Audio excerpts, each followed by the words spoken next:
नमस्कार दोस्तों, आप सभी का स्वागत है हमारे YouTube channel GS study point पे। आज के वीडियो में हम बहुत ही महत्वपूर्ण टॉपिक को डिस्कस करेंगे और आज का टॉपिक क्या है, बायोडायवर्सिटी। तो हिंदी में बोलते हैं इसको है जैव विविधता और इंग्लिश में बोलते हैं बायोडायवर्सिटी। तो बहुत ही इम्पोर्टेंट टॉपिक है परीक्षा की दृष्टि से। इससे जो है प्रश्न आते ही आते हैं, चाहे जीएस का पार्ट आपका हो या फिर ऑप्शनल पेपर हो, तो ये सभी जगह आपको देखने को मिलेगा। तो देखें, जैव विविधता में हमको मेनली पढ़ना क्या है, बायोडाइवर्सिटी होती क्या है, ठीक, ये पढ़ना है। और फिर जैव विविधता में जो कमी हो रही है वर्तमान समय में, जो मानवीय हस्तक्षेप की वजह से मुख्य रूप से जो कमी हो रही है, उसको हम डिस्कस करेंगे यहाँ पर। क्योंकि मानव की वजह से जो है जैव विविधता में समय के साथ तेजी से गिरावट आ रही है, कमी आ रही है। तो उसके हम कारण को देखेंगे, ऐसा क्या कारण है। फिर साथ में हम देखेंगे कि जैव विविधता का वितरण यानी कि कहाँ कहाँ फैली हुई है, कहाँ पे अधिक पाई जाती है जैव विविधता, कहाँ पे कम पाई जाती है, इसको देखेंगे। फिर जैव विविधता का जो है अगर कमी होगी तो उसका परिणाम क्या होगा, और जैव विविधता की कमी को हम कैसे रोक सकते हैं, उसका समाधान क्या है, उपाय क्या है। तो जो ये इस तरह के क्वेश्चन जो है पूछे जाते हैं मुख्य परीक्षा में, तो हम देख लेते हैं। देखो, जैव विविधता होती क्या है। तो जैव विविधता को जो है 3 स्तर पर देखा सकता है, यानी कि 3 स्तर पे हम जैव विविधता को माप सकते हैं कि कहाँ पे जैव विविधता अधिक है, कहाँ पे जैव विविधता कम है।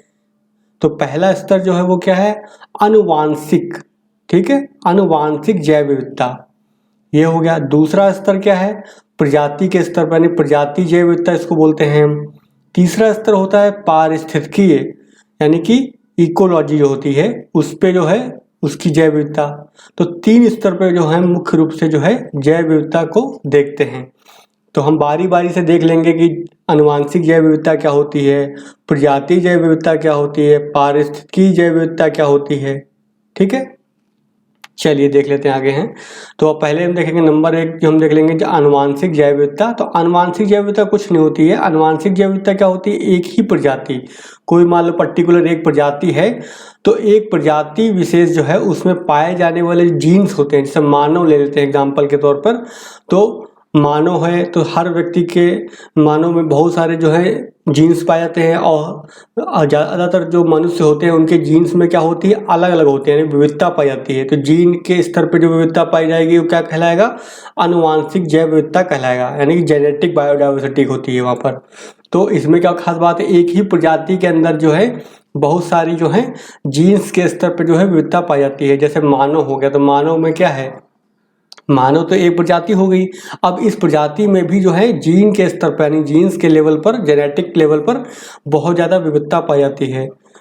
तो इसी को क्या बोलेंगे हम, आनुवांशिक जैव विविधता। तो पहला स्तर हमने देख लिया। तो लिखना कैसे आपको है, एक प्रजाति विशेष में पाए जाने वाले कुल जीन्स, ठीक है, कुल जीन्स की संख्या, वह प्रजातियां जिनकी आनुवांशिक विविधता अधिक होगी। अब ऐसी प्रजातियां जिनमें क्या है ज़्यादा जेनेटिक डाइवर्सिटी पाई जाएगी, तो वो क्या होंगे, अधिक जो है भविष्य में उनकी संभावना अधिक लंबे समय तक बने रहने की संभावना बनी रहेगी, ठीक है। क्योंकि यानी कि वो सर्वाइव कर सकेंगे, वो किसी भी प्रकार का जो है क्लाइमेट चेंज होता है या फिर किसी प्रकार का जो पारिस्थितिकी चेंज परिवर्तन होता है, इकोसिस्टम में अगर कोई चेंजेस आते हैं तो उसको उसमें जो है सर्वाइव करने के लिए वो अनुकूल कर लेते हैं अपने आप को। और जिनकी आनुवांशिक विविधता कम पाई जाएगी, अगर आनुवांशिक विविधता कम पाई जाएगी तो वो सर्वाइव नहीं कर पाएंगे। यानी अगर कोई परिवर्तन होता है, चाहे वो मानवीय हो, प्राकृतिक हो, या फिर किसी अन्य प्रकार का जो परिवर्तन होता है, तो उसमें वो सर्वाइव नहीं कर पाएंगे और उनके विलुप्त होने का खतरा उन पे बना रहेगा। तो ऐसी प्रजातियां अधिक जो हैं उनकी संभावना रहती है भविष्य में बने रहने की, जिनकी अधिक विविधता रहती है। तो यानी कि विविधता का अधिक होना अच्छा है, ठीक है। तो यही लिखा हुआ है यहाँ पर, वह प्रजातियां जिनकी आनुवांशिक विविधता अधिक है उनके वर्तमान और भविष्य में बने रहने की क्या है, संभावना अधिक है। अब आप समझ गए होंगे संभावना अधिक क्यों है, क्योंकि उनके अंदर जो जेनेटिक बायोडाइवर्सिटी अधिक है, जिसकी वजह से वो किसी भी प्रकार के वातावरण में अनुकूल होने के लिए अपने आप को ढाल लेते हैं, परिवर्तित कर लेते हैं अपने आप को, ठीक है। अगला क्या है, प्रजाति विविधता। अब क्या होगा, ये प्रजाति के स्तर पे होगा। तो प्रजाति विविधता में क्या है, इससे अभिप्राय है कि एक ही पारिस्थितिकी तंत्र विशेष में, यानी कोई एक पारिस्थितिकी तंत्र विशेष है, उसमें पाए जाने वाले पेड़ पौधे, वह जीव जंतुओं की संख्या। तो समझ गए, कोई मान लो पर्टिकुलर एक पारिस्थितिकी तंत्र है, मान लेते हैं सवाना घास का पारिस्थितिकी तंत्र है, तो उसके अंदर जो भी जीव जंतु पाए जाएंगे हर प्रकार के, चाहे पादप समुदाय हो चाहे जंतु समुदाय हो, तो उन सब की जो संख्या होती है, यानी कितनी मात्रा कितनी संख्या में पाए जा रहे हैं प्रजाति के स्तर पर, उसी को क्या बोलेंगे हम, प्रजाति विविधता। जैसे आपने देखा होगा जो घने जहाँ जंगल वगैरह होते हैं वहाँ बहुत प्रकार के जीव जंतु पाए जाते हैं, बहुत प्रकार के जो है पेड़ पौधे पाए जाते हैं, लेकिन मरुस्थल एरिया में कुछ ही प्रकार के जीव जंतु पाए जाते हैं जो उस कठोर वातावरण को सहन कर सकते होते हैं, और कुछ ही प्रकार के जो पेड़ पौधे उसमें कटीली झाड़ियाँ वगैरह टाइप की होती हैं, क्योंकि बाकी जो पेड़ पौधे होते हैं वो उसमें सर्वाइव नहीं कर पाते हैं, उसमें जीवित नहीं रह पाते हैं। तो इसी को क्या बोलेंगे, प्रजाति विविधता। अब देखिए जहाँ पे प्रजाति विविधता अधिक होगी वहाँ पे उनके भविष्य और वर्तमान में बने रहने की उनकी संभावना अधिक होगी। ठीक है, तो बिल्कुल सेम वैसे ही है। तो यहाँ पर भी जो है वही लिखा हुआ है कि जिन पारिस्थितिकी तंत्रों में प्रजाति विविधता अधिक होती है उनमें आहार जाल संबंध अधिक जटिल पाए जाते हैं, क्योंकि बहुत टाइप के जीव जंतु हैं और एक दूसरे से वो संबंधित होते हैं। और इससे पहले की वीडियो हमने देखा भी थी कि आहार जाल क्या होता है, यानी कि एक जंतु दूसरे जंतु को खाता है ना, एक स्तर का। जैसे मान लो हिरन होता है तो हिरन क्या करता है, हिरन पेड़ पौधों को खाएगा। अब हिरन को कौन खाएगा, अन्य जो जंगली जानवर हैं जैसे शेर है, तेंदुआ है, बाघ हैं, ये सब खाते हैं उनको। फिर जो इनके ऊपर जो है डिकम्पोजर निर्भर रहते हैं। तो इस टाइप से क्या होती है, उनके आहार जाल बोलते हैं ना इसको, एक दूसरे को खाना होता है, इसको बोलते हैं फूड चेन और फूड नेटवर्क।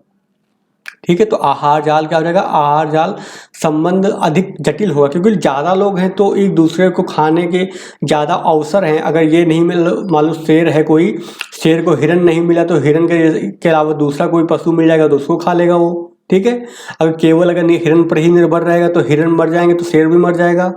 ठीक है, समझ गए। अगर मतलब कोई कहने का मानव है, मानव क्या करता है, मानव जो है शाकाहारी भी है और मांसाहारी भी है। तो मान लो सपोज दैट कभी शाकाहारी खत्म हो जाए तो मांसाहारी खा लेगा, मांसाहारी खत्म हो जाएगा तो शाकाहारी खा लेगा। तो आहार जाल क्या है, डाइवर्सिफाई है, बहुत ही ज़्यादा विविध है। ठीक है, और इनमें क्या है, बहुत ही जटिल संबंध पाया जाता है। ठीक है, तो ये हो गया। तथा वैकल्पिक भोजन मार्गों की उपलब्धता के कारण प्रजातियों का क्या है, वर्तमान एवं भविष्य अधिक सुरक्षित रहता है, क्योंकि उसके पास अवसर हैं। ये नहीं मिलेगा खाना तो दूसरा खा लेगा, तो वैकल्पिक भोजन के अवसर उपलब्ध हैं वहाँ पर।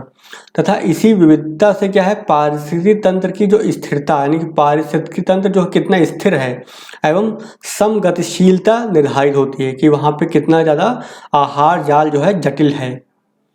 फिर अगला जो तीसरा स्तर होता है, वो तीसरा स्तर क्या है आपका, पारिस्थितिकी जैव विविधता। ठीक है, तो पारिस्थितिकी स्तर पे जो होती है जैव विविधता उसको बोलते हैं पारिस्थितिकी जैव विविधता।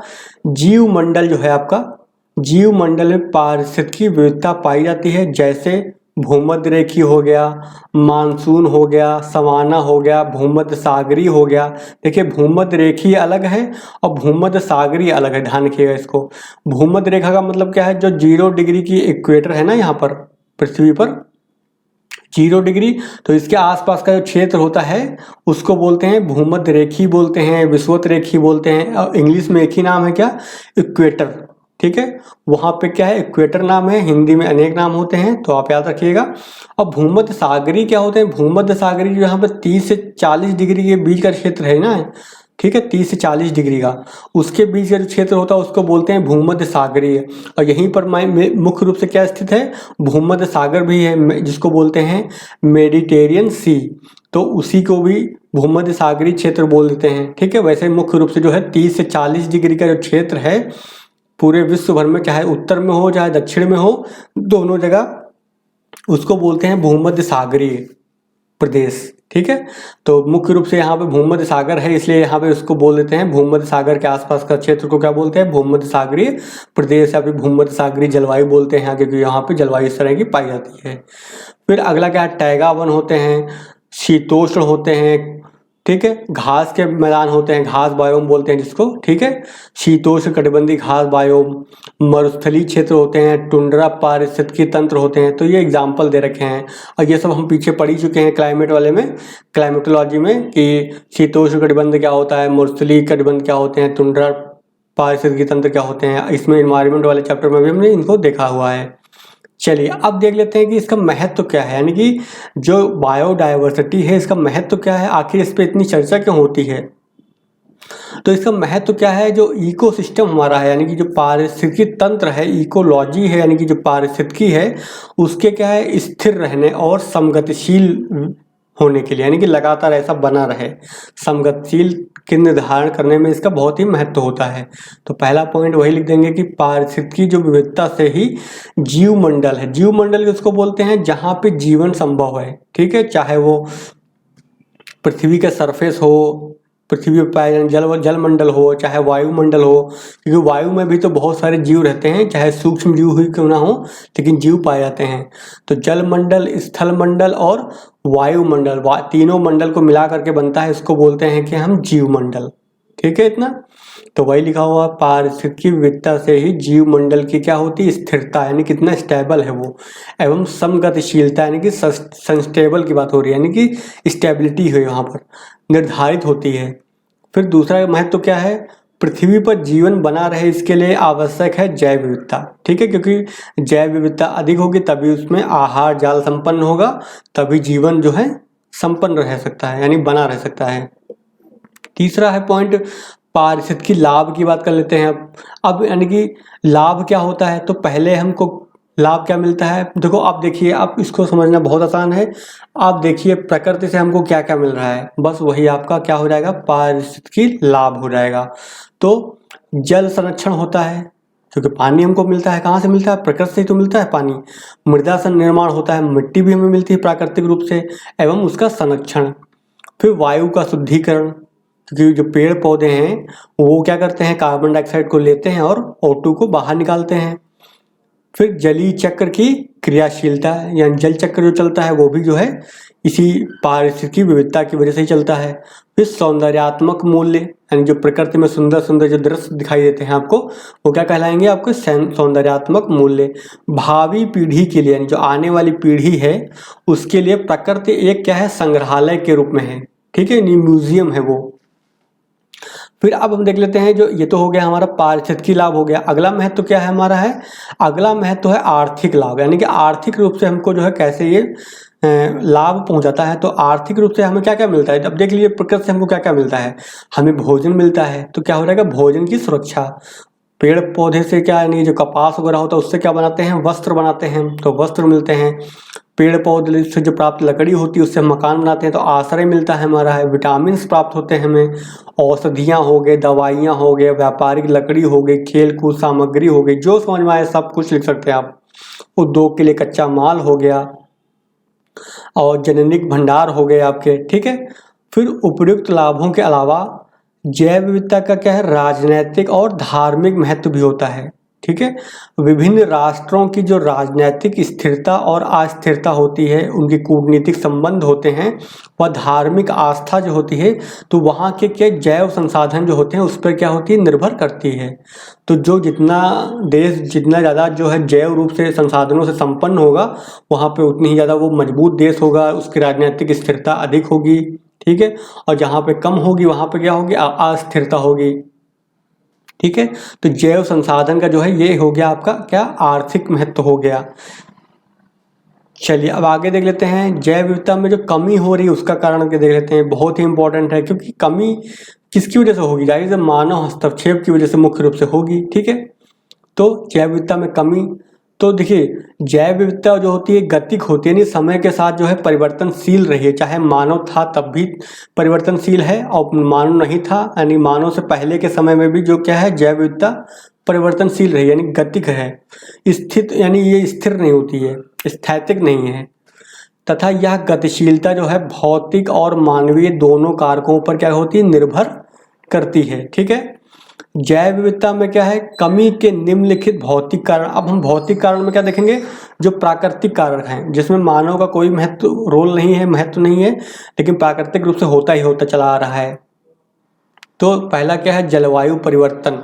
तो आपको पता है पृथ्वी पर जो है समय के साथ साथ जो है जलवायु में परिवर्तन रहा है। कभी पृथ्वी एक समय से आग का गोला हुआ करती थी, उसके बाद क्या ठंडी हुई है, ठीक है। तो कभी हिम युग आया, हिम युग आते हैं तो बिल्कुल बर्फ जम जाती है पूरी पृथ्वी पर, ठीक है।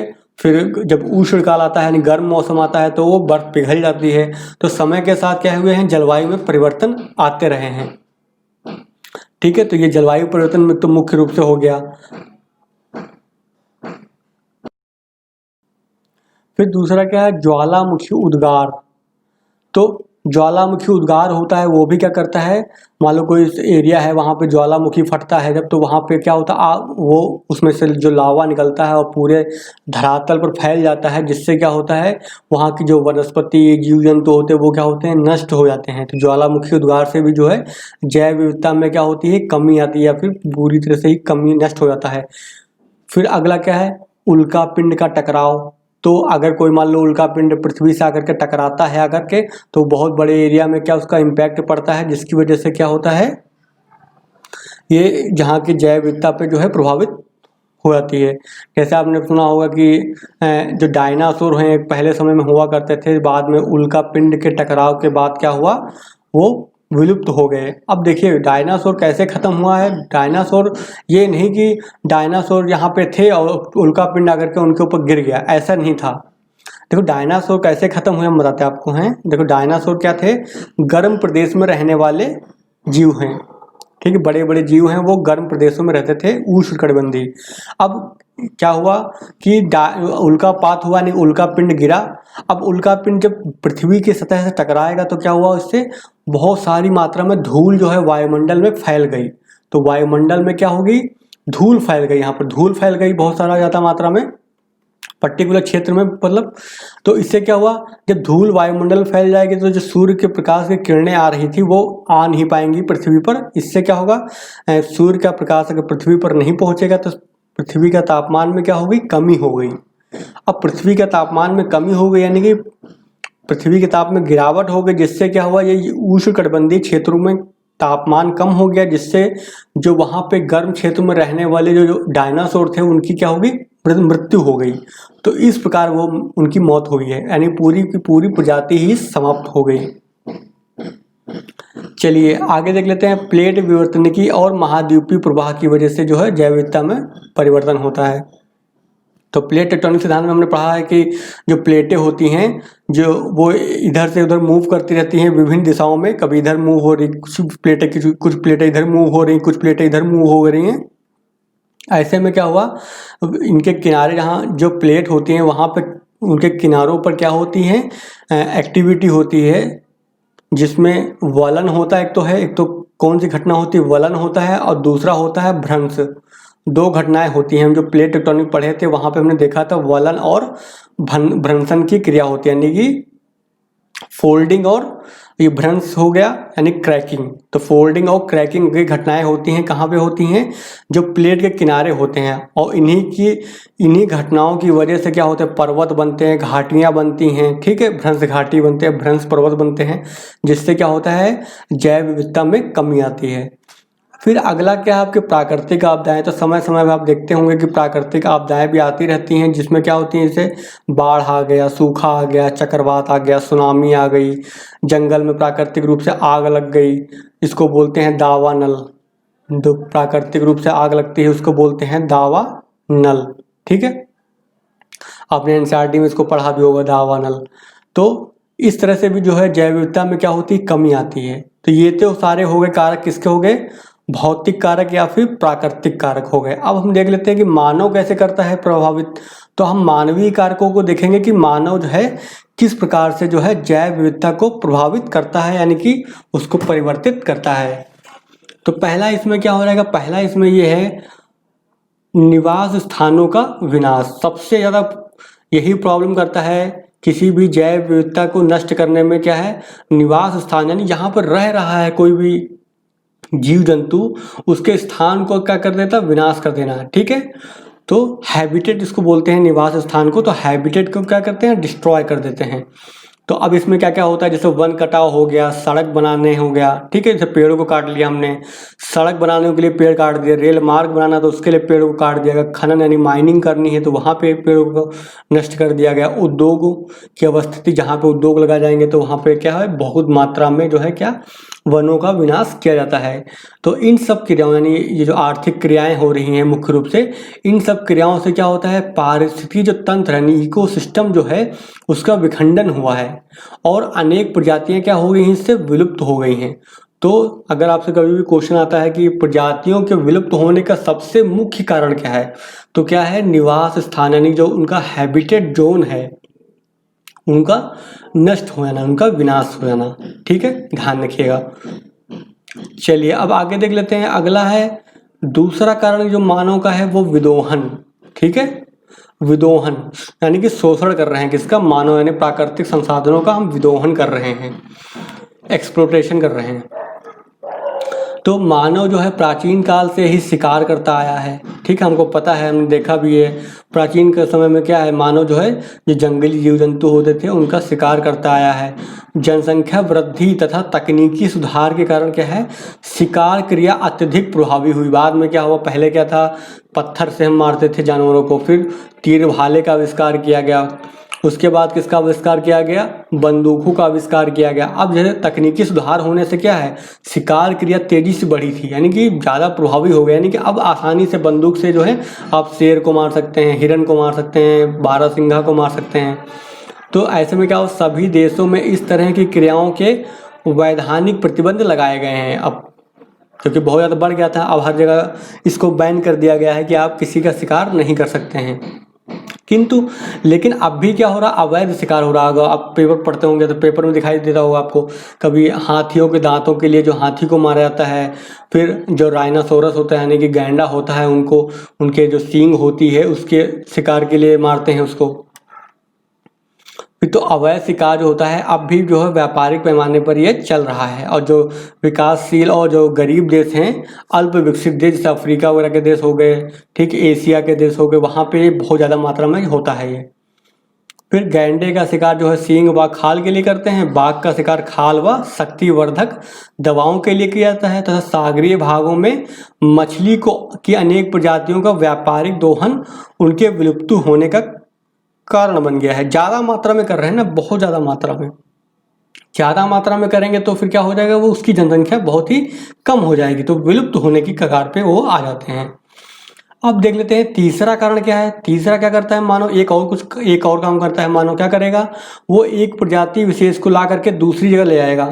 मान लो अमेरिका की कोई प्रजाति है वो यूरोप में ले जाएगा, यूरोप की कोई प्रजाति है वो ऑस्ट्रेलिया ले जाएगा, ऑस्ट्रेलिया की प्रजाति है वो इंडिया ले आएगा। तो इस तरह की क्या होती है, विदेशी, इसको बोलेंगे विदेशी प्रजाति का आगमन या फिर विदेशी प्रजातियों का प्रवेश, यानी कि जो वहाँ की स्थानीय प्रजाति नहीं है वो कहीं और की है और उसको हम किसी दूसरे स्थान में ले जाते हैं तो उसको बोलते हैं विदेशी प्रजातियों का प्रवेश।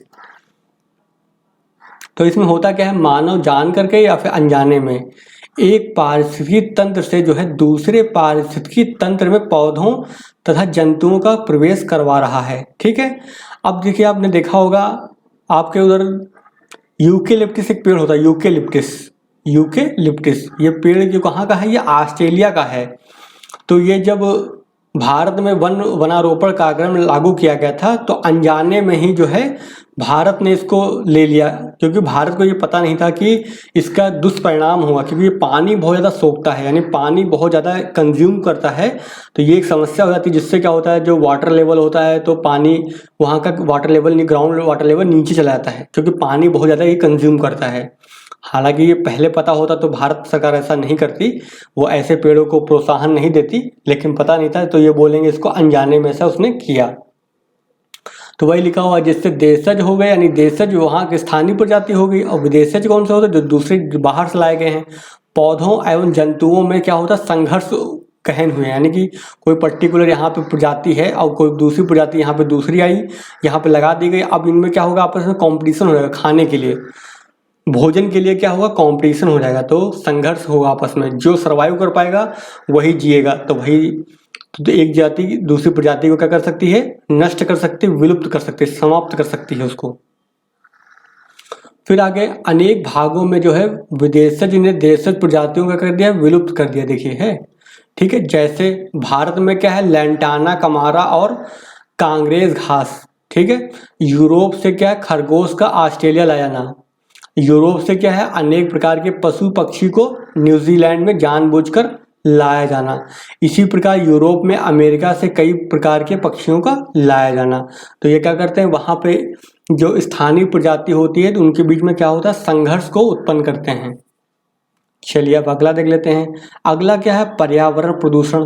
तो ये तो आपको पता ही होगा, इसके बारे में तो अक्सर आप पढ़ते ही रहते होंगे प्रयोग पेपर वगैरह में। तो पर्यावरण प्रदूषण किसकी देन है, ये मानव की ही तो देन है। तो चौथा कारक क्या हो गया हमारा, पर्यावरण प्रदूषण की वजह से जो है जैव विविधता में कमी हो रही है। औद्योगिकरण हुआ, नगरीकरण हुआ और गहन कृषि यानी कि इंटेंसिव क्रॉपिंग जो होती है, उसके कारण क्या हुआ, भूमि मृदा भूमि मृदा जो है वायु जल प्रदूषण में क्या हुई है, वृद्धि हुई है, जिससे अनेक जीव जंतु क्या हो गए हैं, नष्ट हो गए हैं। जहरीले जो रसायनों का प्रवेश जीव जंतुओं की आहार श्रृंखला में क्या हो गया, प्रवेश कर गया है। जैसे भारत में क्या है, गिद्ध अब जो है विलुप्त होने के कगार पर हैं। क्यों, क्योंकि जिन जीव जंतुओं को ये खाते हैं उनमें क्या है, जहरीले रसायन पाए जाते हैं। ठीक है, एग्जाम्पल के तौर पर जैसे आपने देखा होगा, एक होती है दवाई का नाम है डाइक्लोफिन। ठीक है, तो डाइक्लोफिन क्या है, एक पेन किलर है। तो जब कोई गाय को कोई परेशानी होती है, उसकी तबीयत खराब होती है, तो उसको क्या गाय को दिया जाएगा इंजेक्शन या फिर दवाई दी जाएगी, कौन सी, डाइक्लोफिन। ठीक है, गाय को दी गई डाइक्लोफिन। अब डाइक्लोफिन क्या गाय के अंदर पहुंच गई, ये क्या होता है, उस जो जानवर होता है, जीव जंतु होता है, उसके अंदर बनी रहती है। अब अगर जब ये गाय मर जाएगी और उस मरी हुई गाय को गिद्ध खाएगा, तो गिद्ध क्या करेगा, गिद्ध खाएगा तो जो डाइक्लोफिन इस जानवर के अंदर है, वो डाइक्लोफिन कहाँ पहुंच जाएगा, किसके शरीर में पहुंच जाएगा, वो गिद्ध के शरीर में पहुंच जाएगा। और गिद्ध के शरीर में पहुंचने के बाद डाइक्लोफिन जो होती है, गिद्ध की किडनी जो होती है, गिद्ध की किडनी उसको क्या करती है, खराब कर देती है। और इससे क्या होता है, गिद्ध की मृत्यु हो जाती है। इसीलिए आप देख रहे होंगे कि पहले कुछ वर्षों में, 20 साल पहले आप बहुत देखते होंगे गिद्ध दिखाई देते थे, लेकिन अब गिद्ध जो हैं बहुत ही कम हो गए हैं, उनकी जनसंख्या बहुत ही कम हो गई है, विलुप्ति के कगार में पहुंच चुके हैं ये। उसका कारण यही है कि ये डाइक्लोफिन दवा की वजह से हो रहा है ऐसा। ठीक है, तो आप समझ गए होंगे कि रसायन का जो प्रवेश होता है तो उससे जीव जंतु क्या विलुप्त होने का खतरा बना रहता है। तो ये हो गया। अगला क्या है, अम्लीय वर्षण। तो अम्लीय वर्षण जो होती है, उसके प्रभाव में जैविक दृष्टि से उत्तरी अमेरिका तथा यूरोप की अनेक झीलें कैसी हो गई, मृत झीलें हो गई हैं, क्योंकि उसके अंदर जो है लवण की मात्रा जो होती बहुत ज़्यादा बढ़ गई है। इसलिए वहाँ पे कोई भी उस झील के अंदर जो है वनस्पति उग नहीं सकती। मृत झील क्या होती है, जिसमें कोई भी वनस्पति या फिर जीव जंतु सर्वाइव नहीं कर सकता है, क्योंकि उसके अंदर बहुत ही ज़्यादा मात्रा में लवण है या फिर अम्ल है, उसका पानी बहुत एसिडिक हो चुका है, जिसमें कोई भी लाइफ जो है ग्रो नहीं कर सकती है। तो ये हो गया पर्यावरण में प्रदूषण से जो है जैव विविधता में कैसे कमी आती है। चलिए अब अगला देख लेते हैं। अगला जो मानव का कारक है क्या है, कृषि भूमि का विस्तार। तो आपको पता है कि भारत में जो है हरित क्रांति के बाद जो है कृषि भूमि में तेजी से विस्तार हुआ, क्योंकि ज़्यादा जगह में खेती चाहिए, इतनी बड़ी जनसंख्या है तो ज़्यादा मात्रा में खेती करनी पड़ेगी, तो उसके लिए जो है कृषि भूमि का विस्तार करना पड़ा। अब कृषि भूमि का विस्तार कहाँ पे होगा, जाहिर सी बात है, जो पेड़ पौधे होंगे, वन होंगे, बाग बगीचे होंगे, उनको काट करके ही उनको खेतों में परिवर्तित किया गया है। तो इससे क्या होगा, जैव वहाँ पे जो पेड़ पौधे होते थे प्राकृतिक रूप से वो नष्ट हो गए, वो विलुप्त हो गए। तो कृषि भूमि का विस्तार जो है मुख्य कारण रहा है। कृषि भूमि का विस्तार जो है प्राकृतिक वनस्पति प्रदेशों के मूल्यों पर ही हुआ है, यानी कि उनकी ही कॉस्ट पे हुआ है ये, जिससे विश्व में व्यापक पैमाने पर क्या हुआ, पेड़ पौधे तथा उनसे संबंधित जीव जंतुओं की प्रजातियां क्या हो गई हैं, विलुप्त हो गई हैं। फिर अगला क्या है, जनसंख्या का विस्फोट। क्योंकि जितने भी काम किए जा रहे हैं वो किसके लिए किए जा रहे हैं, जनसंख्या के लिए ही तो किए जा रहे हैं। तो जब समय के साथ तेजी से जनसंख्या बढ़ी है, उसकी आवश्यकताएं भी बढ़ती गई। अब ऐसे में क्या हुआ, प्रकृति पे जो निर्भरता थी वो मानो कि और बढ़ गई।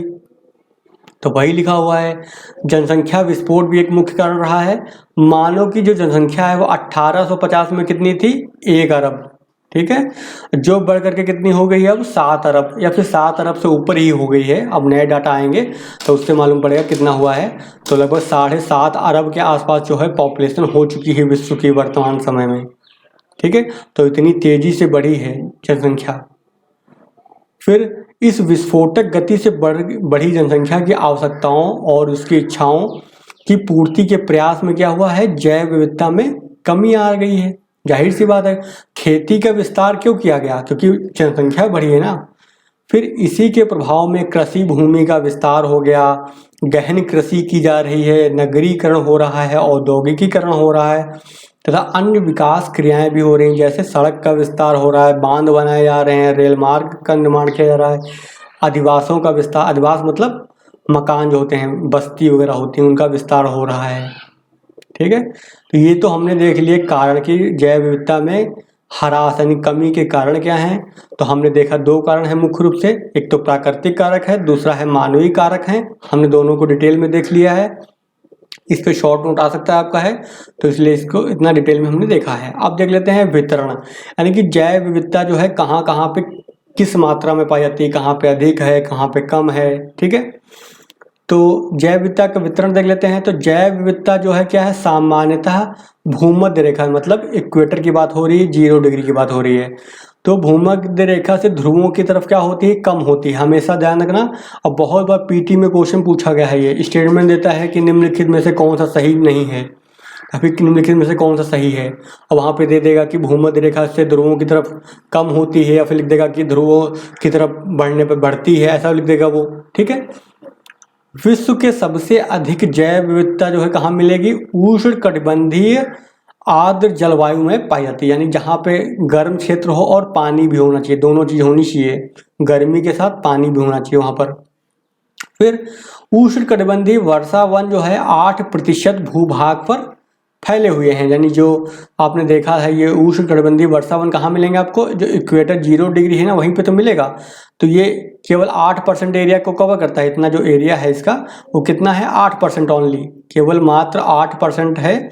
लेकिन यहाँ पे जो विश्व की कुल जैव विविधता का 50% मिलता है। सोचिए, यानी कि मुख्य रूप से जैव विविधता कहाँ मिलती है, आधी जैव विविधता तो इक्वेटर यानी कि भूमध्य रेखीय क्षेत्र में ही मिल जाती है। तो वही हो गया, विश्व की जो 8% भूभाग जो है, जो कहाँ फैला हुआ है, जो भूमध्य रेखीय क्षेत्र में फैला हुआ है, वहाँ पे जो है 50% जो है जैव विविधता पाई जाती है। सबसे अधिक इसी क्षेत्र में जो है जैव विविधता पाई जाएगी, कहाँ पे, 0 डिग्री के इक्वेटर पे। फिर अत्यधिक जैव विविधता के प्रदेशों को क्या बोलते हैं, हॉट स्पॉट कहा जाता है। जहाँ पे बहुत ज़्यादा मात्रा में जैव विविधता मिलती है उस क्षेत्र को क्या बोलते हैं हम, हॉट स्पॉट। ठीक है, 1998 में जो है ब्रिटिश पारिस्थितिकी विज्ञानी थे, नाम इनका क्या है, नॉर्मन मायर। ठीक है, नॉर्मन मायर ने सर्वप्रथम इसका प्रयोग किया था, किसका, हॉट स्पॉट। ठीक है, इन्होंने जो क्या है विश्व के जो है 10 हॉट स्पॉट की पहचान की। तो कभी भी क्वेश्चन पूछा सकता है कि हॉट स्पॉट संकल्पना किसने प्रस्तुत की, तो हमें याद रखना है किसने, नॉर्मन मायर ने। फिर बाद में जो इनकी संख्या बढ़कर कितनी हो गई है, अब 18 हो गई है। तो नॉर्मन मायर ने बोला था कि विश्व में जो 10 हॉट स्पॉट पाए जाते हैं, लेकिन अभी वर्तमान समय में इनकी बढ़कर संख्या कितनी हो गई है, 18 हो गई थी। और 2007 में इनकी फिर संख्या बढ़कर कितनी हो गई है, 34 हो गई है टोटल। इनमें से जो है 3 जैव विविधता हॉटस्पॉट जो है कहाँ मिलते हैं, भारत में पाए जाते हैं। तो कभी भी क्वेश्चन पूछा जाता है कि भारत में जैव विविधता हॉटस्पॉट कितने हैं और कहाँ कहाँ पाए जाते हैं, ये भी पता होना चाहिए। ऑप्शन दे देगा A, B, C, D करके, और पूछ लेगा कि निम्न में से कौन सा जैव विविधता हॉटस्पॉट भारत में नहीं है, ऐसे पूछ सकता है। या पूछ सकता है निम्नलिखित में से कौन सा जैव विविधता हॉटस्पॉट है, दे देगा 1 2 3 1 2 2 3 1 ऐसे करके दे देगा वो। ठीक है, तो हमें पता होना चाहिए इनके नाम कि भारत में कितने हॉटस्पॉट हैं और कहाँ कहाँ हैं। तो हम देख लेते हैं पहला हॉटस्पॉट कहाँ मिलेगा आपको। तो पहला हॉटस्पॉट कहाँ है, हिमालय जैव विविधता हॉटस्पॉट। ठीक है, तो ये कहाँ मिलेगा आपको, मुख्य रूप से हिमालय का जो क्षेत्र है तो वहाँ पे मिलेगा हिमालय जैव विविधता हॉटस्पॉट। दूसरा कहाँ है, पश्चिमी घाट जैव विविधता हॉटस्पॉट। तो आपको पता ही है, भारत का मैप हो गया। ठीक है, तो ये रफली मैप हमने बना दिया ऐसे रफली, और ये देख लीजिए यहाँ पे ये मैप हो गया। तो ये हिमालयी क्षेत्र हो गया, तो यहाँ पे मुख्य रूप से हॉट स्पॉट पे मिलता है ये जो एरिया हो गया। फिर एक हॉट स्पॉट यहाँ पे मिल गया, जो पश्चिमी घाट का एरिया हो गया। और तीसरा जो क्या है, इंडो म्यांमार जैव विविधता, यानी जो भारत और म्यांमार के साथ जो बॉर्डर एरिया लगता है ये पूरा, इसमें जो है इसको बोलते हैं इंडो म्यांमार जैव विविधता हॉट स्पॉट। ठीक है, तो ये इसमें पूरा ये शामिल होता है ये। चलिए आगे देख लेते हैं।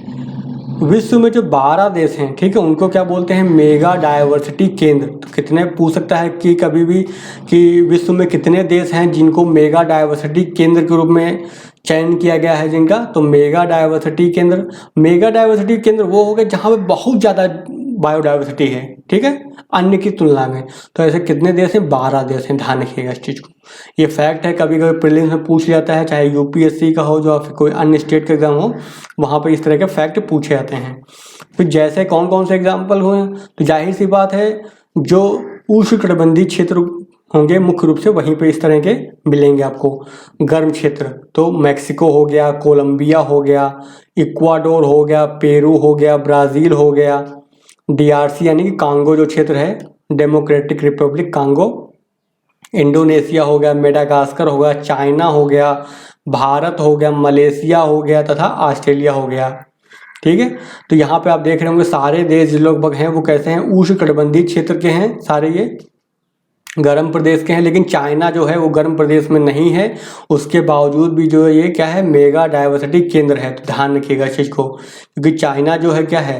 कैंसर यानी ट्रॉपिक ऑफ कैंसर और जो कैप्रिकॉन है उसके बाहर है ना, यहाँ पर है ना चाइना, ठीक है। तो इस क्षेत्र में चाइना फैला हुआ है, लेकिन फिर भी जो है ये एक मेगा डायवर्सिटी केंद्र यहाँ पे स्थापित यानी पाया जाता है, यानी यहाँ पे भी बहुत ज़्यादा मात्रा में जैव विविधता पाई जाती है।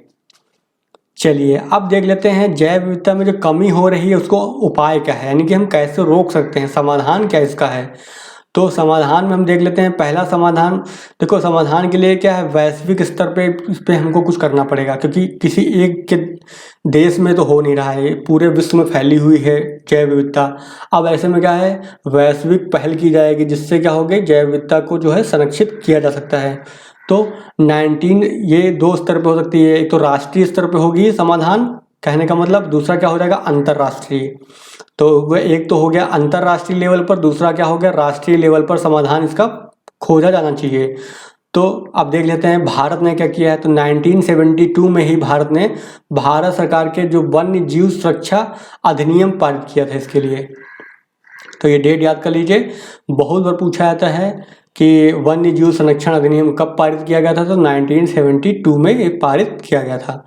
फिर अंतर्राष्ट्रीय पैमाने पर जो है मैब क्या है, मैन एंड बायोस्फीयर। तो मैब प्रोग्राम जो है प्रारंभ किया गया था। इसके तहत क्या है, नेशनल पार्क हैं, पशु विहार हैं, बायोस्फीयर रिजर्व होते हैं, उनकी पहचान की गई और इन्हें सुरक्षित क्षेत्रों की मान्यता दी गई, यानी कि इनमें कोई भी हस्तक्षेप नहीं होगा, मानवीय गतिविधियां नहीं होंगी। फिर 1988 में क्या है, 1988 में नई वन्य नीति की घोषणा की गई। तो 1972 में पहली बार लाई गई वन्य नीति, वन्य जीव सुरक्षा अधिनियम, और बाद में 1988 में वन्य नीति लाई गई, जिसका मुख्य उद्देश्य क्या था कि वनों और वन्य जीव जो होते हैं उनका क्या करना है, संरक्षण करना है, और वन कटाव को क्या करना है, रोकना है, ठीक है। तो ये किस में लाया गया, जो नई जो वन्य जीव संरक्षण नीति आई थी 1988 में। तो ये भी इसका भी डेट पूछता है। तो आप इस कुछ महत्वपूर्ण फैक्ट आपको याद करके रखने पड़ेंगे, क्योंकि फैक्ट भी एग्जाम में आते हैं। फिर देख लेते हैं 1990 में जो है वन संरक्षण अधिनियम लाया गया इसके लिए। तो वनों को संरक्षित करने के लिए जो 1990 में जो है वन संरक्षण अधिनियम को पारित किया गया। और 1973 में जो है प्रोजेक्ट टाइगर, आपको पता ही होगा, बहुत इंपॉर्टेंट है, अक्सर एग्जाम में पूछ ही लेता है ये, यानी कि दे देगा कि बाघ परियोजना कब प्रारंभ हुई। तो 1973 में। फिर 1992 में जो है प्रोजेक्ट एलिफेंट को जो है प्रारंभ किया गया। और 1992 में जो है अर्थ समिट में जो CBD जो है उसका निर्धारण किया गया, ठीक है। इसका मुख्य उद्देश्य क्या है, जैविक संसाधनों का संरक्षण करना, यानी कि CBD क्या है, जो बायोडाइवर्सिटी है उसका कंजर्वेशन करना, ठीक है। तो कंजर्वेशन ऑफ बायोडाइवर्सिटी, और इसका क्या करना है, प्रबंधन करना है तथा नैतिक आधार पर इसका प्रयोग करना है। देखिए ये नहीं कहते हैं कि आप जैविक संसाधन है उसका उपयोग करना ही बंद कर दो, पेड़ों का इस्तेमाल करो, लेकिन मतलब समझ बूझ के करो, सोच समझ के करना है, अविवेकी रूप से नहीं करना है, ठीक है। क्योंकि अगर मान लो समाप्त हो जाएंगे फिर दोबारा नहीं आ सकते ना पेड़ पौधे, अगर एक बार समाप्त हो गए, उनकी प्रजाति विलुप्त हो गई, तो इनका क्या करना है, प्रबंधन करना है।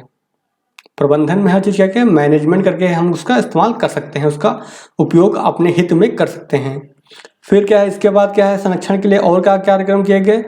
तो जो IUCN एक बॉडी है, international union for conservation of nature and natural resources.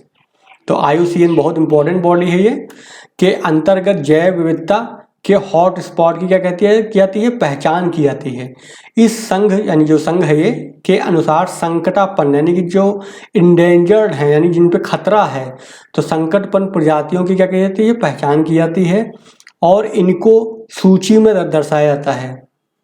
इस सूची को बोलते हैं रेड डाटा लिस्ट बोलते हैं। बहुत इंपॉर्टेंट है, काफ़ी बार पूछा जाता है कि रेड डाटा लिस्ट कौन जारी करता है। तो रेड डाटा लिस्ट कौन जारी करेगा, IUCN करेगा। IUCN क्या है, international union for conservation of nature and natural resources, ध्यान रखिएगा हमेशा। और रेड डाटा लिस्ट बहुत इंपॉर्टेंट है, अक्सर एग्जाम में मिल ही जाएगा आपको किसी न किसी एग्जाम में। अब देख लेते हैं जो विविधता है यानी कि बायोडाइवर्सिटी है, उसके संरक्षण के तरीके क्या है यानी कि विधियां। तो जैव संरक्षण है, उसकी 2 विधियां होती हैं संरक्षण करने की। पहली विधि क्या होती है, इन सीटू। इन सीटू का मतलब क्या होता है, जहां पे वो जिस चीज को संरक्षित करना है उसको उसी स्थान पे जो है क्या करना है, संरक्षित करना है उसी स्थान पर, जहां पे जिस चीज को, जिस वनस्पति हो गया, जंतु हो गया, उसको संरक्षित करना है, उसको उसके घर में ही यानी उसको रख करके उसको संरक्षण करना, इसको बोलेंगे इन सीटू। एक्स सीटू क्या होता है, एक्स सीटू में जहाँ पे वो पाई जाती है, कोई जंतु है, कोई पादप समुदाय है, पेड़ पौधा है, उसको जहाँ पे पाया जाता है वहाँ से उठा करके दूसरी जगह ले जा करके उसको दूसरी जगह संरक्षित किया जाता है, उसको बोलते हैं एक्स सीटू। ठीक है, तो इन सीटू को क्या बोलेंगे, स्वस्थाने। ठीक है, स्वस्थाने बोलते हैं इसको हिंदी में। और एक्स सीटू को बोलते हैं अस्वस्थाने बोल सकते हैं इसको, या फिर कुछ और बोलते होंगे, याद नहीं आ रहा मुझे अभी एक्चुअली। तो एक्स सीटू को आप इंग्लिश में याद रखें, इंग्लिश सरल रहेगी, आपको हिंदी में याद करना है, आपको कठिन नाम है उसका। ठीक है, तो आप हिंदी में ना याद करने के चक्कर में रहें, क्योंकि इंग्लिश में आपको आसानी से याद हो जाएगा ये। तो वही लिखा हुआ आगे, वही लिखा हुआ कि इन सीटू क्या होता है। तो इन सीटू क्या होता है, जैव विविधता के संरक्षण की इस विधि के अंतर्गत पौधे हो गए, जंतु हो गए, उनकी प्रजातियों को उनके मौलिक प्राकृतिक आवासों में ही क्या किया जाता है, संरक्षण किया जाता है। जैसे नेशनल पार्क हो गए, तो नेशनल पार्क क्या होता है, कोई पर्टिकुलर क्षेत्र होता है, उसको नेशनल पार्क हम घोषित कर देते हैं, सरकार बोलेगी ये एरिया नेशनल पार्क है और ये इसके अंदर कोई भी अब मानवीय हस्तक्षेप नहीं होगा। ठीक है, मानवीय गतिविधियां नहीं होंगी। फिर बायोस्फीयर ऐसे हो गया, तो बायोस्फीयर बोल देगा कि ये पर्टिकुलर ये बायोस्फीयर है। और ऐसे बर्ड सेंचुरी हो गई, तो ये सब किसके उदाहरण हो गए, ये सारे उदाहरण हो गए इन सीटू का, ध्यान रखिएगा। तो इन सीटू को समझना बहुत आसान है। इन सीटू उसको बोलेंगे जहाँ पर क्या है, जो पर्टिकुलर पेड़ पौधा है या फिर जीव जंतु है, उसके मौलिक जो प्राकृतिक आवास, जहाँ यानी कि वो पाया जाता है, जहाँ पर वो रहता आया है प्राकृतिक रूप से, उसको वहीं पर अगर संरक्षित किया जा रहा है तो उसको क्या बोलेंगे हम, इन सीटू कंजर्वेशन।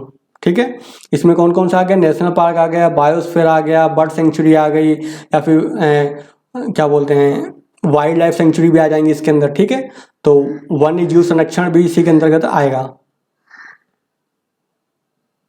तो उसको बोलते हैं वाइल्ड लाइफ सेंचुरी। चलिए अब देख लेते हैं एक्स सीटू। एक्स सीटू हमने बताया अभी, एक्स सीटू में क्या होता है, जिसको संरक्षित करना है उसको दूसरी जगह पे ले जाना है हमको। ठीक है, उसके स्थान से दूसरी जगह ले जाएंगे, मौलिक स्थान से दूसरे स्थान पे हम उसको शिफ्ट कर देंगे।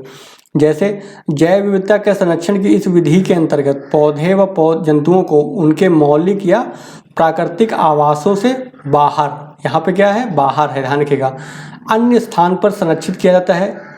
जैसे क्या होता है, जैसे बोटेनिकल गार्डन, तो गार्डन बना दिया हमने। ठीक है, गार्डन, और कोई पर्टिकुलर यहाँ पे कोई पौधा पाया था, उसको हम यहाँ पे उठा करके यहाँ ले आए, यहाँ का पौधा पाया था उसको उठा के यहाँ उठा ले आए। तो आपने देखा होगा गार्डन क्या होता है, गार्डन में क्या होता है, बहुत विभिन्न प्रकार के पेड़ पौधों को ला करके हम वहाँ पे लगाते हैं, तो उसको बोलते हैं बोटेनिकल गार्डन। तो ये किसका उदाहरण हो गया, एक्स सीटू का हो गया। चिड़ियाघर, तो चिड़ियाघर में क्या होता है, आपने देखा होगा, बहुत बचपन में टहले भी होंगे चिड़ियाघरों में। तो चिड़ियाघर में क्या होता है, आप जाते होंगे, एक ही जगह पे सारे जीव जंतु मिल जाएंगे, वहाँ पे ऊँट भी मिल जाएगा, घड़ियाल भी मिल जाएगा, मगरमच्छ भी मिल जाएगा, बाघ भी मिल जाएगा, विभिन्न प्रकार के पक्षी मिल जाएंगे वहाँ पर। ठीक है, तो चिड़ियाघर चिड़ियाघर में क्या होता है, एक चिड़ियाघर बनाएंगे हम और अन्य जगहों से वहाँ पे जानवरों को ला करके यहाँ पे रखेंगे उनको, ठीक है, तो इसको बोलते हैं एक्स-सिटू। फिर वृक्षों की वाटिका, तो वाटिका का मतलब समझ गए ना, बागान टाइप का, जहाँ बाग बगीचे लगाते हैं, वाटिका, तो वहाँ पे वृक्ष की वाटिका भी किसका उदाहरण है, वो एक्स-सिटू का ही उदाहरण है। फिर जननिक संसाधन केंद्र, तो यहाँ पर क्या होता है, जेनेटिक मटेरियल को रखा जाता है, जिससे क्या है भविष्य में उनके ज़रूरत पड़ने पर जो हम उसका इस्तेमाल जो है कर सकते हैं, उनके पौधों को ग्रो करने में, या फिर जो जीव जंतु हैं उनके ग्रो करने में। जैसे जो जानवर वगैरह होते हैं उनके सीमन, यानी कि जो उनका जो सीमन होता है, जो जिसको वीर्य बोलेंगे, तो उसको जो है इकट्ठा करके रख देते हैं इसको ठंडे टेम्परेचर में। नाइट्रोजन जो होती गैस होती है, लिक्विड नाइट्रोजन, वो बहुत ही ठंडा रहता है, तो उसमें इसको प्रिजर्व करते हैं इसको जननिक संसाधनों को, और वहाँ पे लंबे समय तक रख सकते हैं। जब ज़रूरत पड़ती है तो वहाँ से हम निकाल करके उसको जो है अपना इस्तेमाल में ले सकते हैं, ठीक है। फिर क्या बीज बैंक ऐसे ही हो गया, तो बीज बैंक किसका उदाहरण हो गया, एक्स-सिटू का ही उदाहरण है। जीन बैंक हो गया, ये भी किसका उदाहरण है, एक्स-सिटू का ही उदाहरण है। तो ऐसे ही जो है ये सारी विधियाँ किसकी हैं, एक्स-सिटू की हैं, ठीक है। अगर मान लो कोई जीव जंतु विलुप्त हो गया है, मान लो पर्टिकुलर अपने स्थान से, तो इसको जो हम लैब में जो है जीन बैंक के माध्यम से जो है उसको प्रोड्यूस कर सकते हैं, यानी उसको उत्पन्न कर सकते हैं। चलिए अब आगे देख लेते हैं जीन बैंक और जीन पूल सेंटर क्या होते हैं, ठीक है। ये अलग से टॉपिक आ सकता है, तो इसलिए अलग से बता दिया गया है यहाँ पर।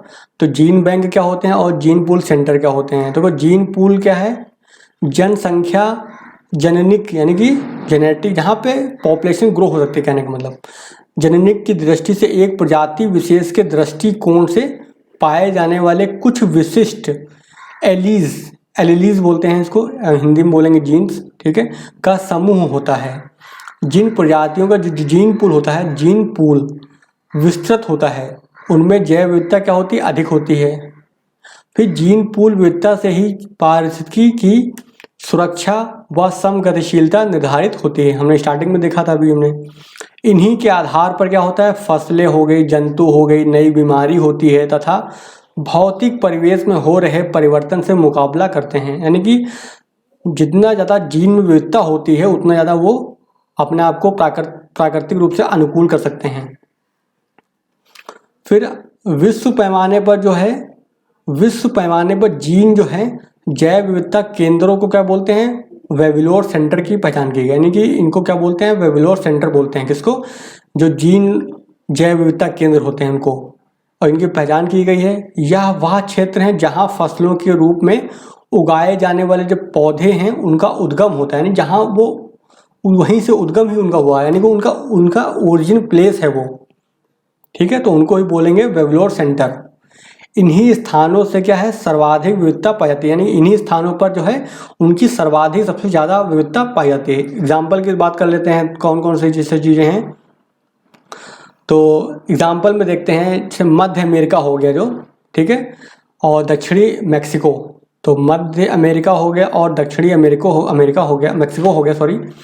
यहाँ पर क्या है, मक्का हो गया, पपीता हो गया, स्वीट पोटैटो हो गया, पंपकिन हो गया, इनका क्या उद्गम क्षेत्र हुआ, यानी यहीं से ये उत्पन्न हुए हैं और बाद में यहाँ से जो है पूरे विश्व में ये अन्य भागों में फैल गए हैं मानव के द्वारा, ठीक है। और इन पौधों की सबसे अधिक जो विविधता यानी जो प्रजातियां पाई जाती हैं यहीं पाई जाती हैं। अगर पंपकिन की वैरायटी देखनी है तो आपको कहाँ जाना पड़ेगा, मध्य अमेरिका और दक्षिणी मैक्सिको जाना पड़ेगा। पपीता की वैरायटी देखनी है तो कहाँ जाना पड़ेगा, मध्य अमेरिका और दक्षिणी मैक्सिको। वहाँ पे सबसे अधिक जो है वैरायटी मिलेंगी आपको यहाँ पर इनकी, क्योंकि यहाँ पे यही उत्पन्न हुए, इनका उद्गम क्षेत्र है ये। फिर देख लेते हैं जीन बैंक का उद्देश्य। तो देखिए जीन बैंक का जो उद्देश्य है, पौधों और पशुओं के जो जननिक पदार्थ, जननिक पदार्थ मतलब वो पदार्थ हो जिनसे आप उनको बना सकें, मतलब उन पौधों या फिर पेड़ पौधे हो गए, पशु हो, उनको उत्पन्न कर सकें, जननिक पदार्थ का संरक्षण करना है, ठीक है। तो ये जीन बैंक हो गया। तो आपको समझ में आ गया होगा कि जीन बैंक अलग हैं और जीन पूल सेंटर अलग हैं, ठीक है, दो अलग अलग कॉन्सेप्ट हैं। फिर पौधों के संदर्भ में यह पौधे के हिस्सों का हिमांक यानी कि माइनस में टेम्परेचर यानी कि 0 डिग्री से कम, हिमांक यानी कि बर्फ में, यानी कहने का बाद जमाना, हिमांक से नीचे संरक्षण या बीजों का संरक्षण पशुओं के संदर्भ में या स्पर्म तथा अंडों का हिमांक से नीचे संरक्षण किया जाता है। इसमें जीन बैंक के अंदर ये किया जाता है। जीन बैंक के मुख्य कार्य जो जेनेटिक रिसोर्सेज हैं उनकी दक्षता को लंबे समय तक बनाए रखना होता है। ठीक है, तो यानी जो जेनेटिक रिसोर्सेज हैं बैंक में, उनको जो बैंक में जो बीज रखे गए हैं उनको लंबे समय तक बनाए रखना होता है। इसके लिए करते गए हैं, इसके लिए जो है जो नमूने यानी सैंपल होते हैं उनका निश्चित समय अंतराल पर निरीक्षण किया जाता है। ठीक है, फिर जीन बैंक हैं उनका सबसे महत्वपूर्ण उद्देश्य क्या है? पुनरुत्पादन करना यानी कि रिप्रोडक्शन करना। अतः समय समय पर क्या है? पुनरुत्पादन किया जाता है तथा पुराने बीजों को जो है नए बीजों द्वारा क्या किया जाता है? बदल दिया जाता है। ठीक है, इस प्रकार क्या है जीन बैंक जो है संरक्षण की भूमिका के साथ साथ जैविक संसाधन भंडारण का कार्य किसानों तथा शोधकर्ताओं को बीज एवं जेनेटिक पदार्थ उपलब्ध कराते हैं। यानी ये सारे जो काम जो है करता है जीन बैंक। ठीक है, जीन बैंक के जो है मुख्य प्रकार देख लेते हैं कि जीन बैंक कितने प्रकार के हो सकते हैं। तो जीन बैंक बहुत प्रकार के हो सकते हैं। जैसे पहला हो गया बीज बैंक, जहाँ पर क्या होगा? बीजों का रखा जाएगा। सामुदायिक बीज बैंक, तो समुदाय के स्तर पर जो है बीजों को इकट्ठा करके यहाँ पर रखा जाएगा। फिर फील्ड जीन बैंक, तो इसमें क्या होता है? बाग पौधे के रूप में, यानी कि कोई पर्टिकुलर एरिया है वहाँ पर जो है हम इनको लगाएंगे पौधे के रूप में। फिर क्या है? बोटेनिकल गार्डन, तो ये भी आपको बता दिया हमने। फिर इन विट्रो स्टोरेज होता है, इसमें क्या होता है? प्लांट टिश्यूज़ को जो है स्टोर किया जाता है। फिर क्रायो प्रिजर्वेशन, तो क्रायो प्रिजर्वेशन में क्या होता है? बहुत ही कम तापमान पर जो है इनको संरक्षित किया जाता है, यानी कि बहुत माइनस में जो है टेम्परेचर को रखा जाता है। और इसमें किसका इस्तेमाल किया जाता है? जो नाइट्रोजन होता है, तरल नाइट्रोजन का इस्तेमाल इसमें किया जाता है। फिर डीएनए बैंक, तो डीएनए बैंक में क्या होगा? जाहिर सी बात है जो है डीएनए का संरक्षण किया जाएगा। कोई मतलब जीव जंतु है उसका जो है डीएनए को रखा जाएगा इस बैंक के अंदर। ठीक है, तो ये हमने देख लिया। आज बहुत ही इंपॉर्टेंट टॉपिक था, इसमें बहुत सारे टॉपिक थे एक्चुअली, और उनका संबंध किससे था? मुख्य रूप से जैव विविधता से था। तो बायोडाइवर्सिटी को हम लोग यहाँ पे पूरा कंप्लीटली देख लिए हैं। बहुत ही इंपॉर्टेंट टॉपिक है, समझना भी है इसमें है आपको, कुछ फैक्ट भी याद करना है आपको। ठीक है, तो चलिए आज का वीडियो फिर हम यहीं पे ख़त्म करते हैं। और वीडियो अगर आपको पसंद आता है तो वीडियो को लाइक जरूर करिएगा, और चैनल पर नए हैं तो चैनल को सब्सक्राइब जरूर करिएगा। ठीक है, चलिए मिलते हैं फिर नेक्स्ट वीडियो में।